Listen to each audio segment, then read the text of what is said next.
जय श्री कृष्णा सभी को।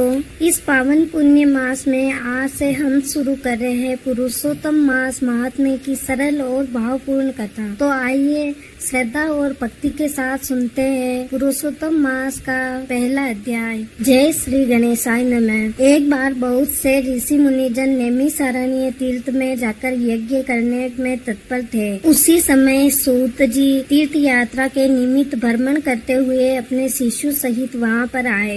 मुनियों को देखकर नमस्कार कर आनंद मग्न हो गए। वल्कल वस्त्र पहने प्रसन्न मुख, चेहरे पर कांति, परमार्थ में निपुण, चंदन से शोभायमान, तुलसी की माला और जटाओं का मुकुट धारण किए हुए महाशरणम इस अद्भुत मंत्र को जपते हुए सूत जी को देखकर नैमिषारण्य के महर्षि लोग उठकर खड़े हो गए। मुनियों ने हाथ जोड़कर कहा, हे सूत जी, हम सब लोगों को भगवान की अद्भुत कथाओं को सुनने की इच्छा है। तब सूत जी ने प्रसन्नता से सब ऋषियों के आगे हाथ जोड़कर नमस्कार किया। ऋषि कहने लगे, हे सूत जी, हमने आपके लिए सुंदर आसन बनाया है, आप इस पर बैठे। आप बड़े भाग्यवान हैं। आपने गुरु की कृपा से भागवत के रहस्यों का वर्णन करने की शक्ति प्राप्त की है। इस संसार सागर में हजार बातें सुनने योग्य है, परंतु उनमें जो भी सार वस्तु हो, संसार सागर में डूबते को पार करने के लिए जो शुभ श्रेष्ठ कथा आपके विचार में हो वही बतलाए। तो सोनकादिक ऋषियों के पूछे जाने पर श्री सूत जी कहने लगे, हे विप्रु, मेरे वचनों को सुनो।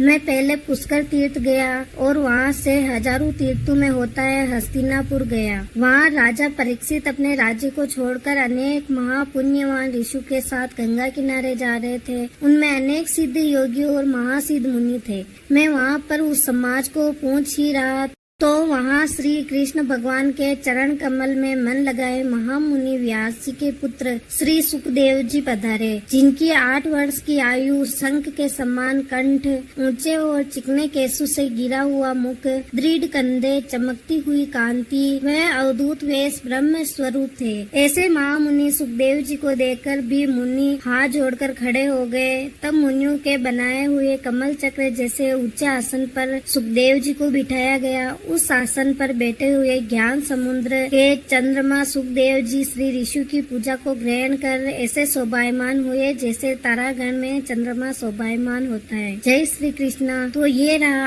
आज का अध्याय। कल हम शुरू करेंगे इसका दूसरा अध्याय। जय श्री कृष्णा।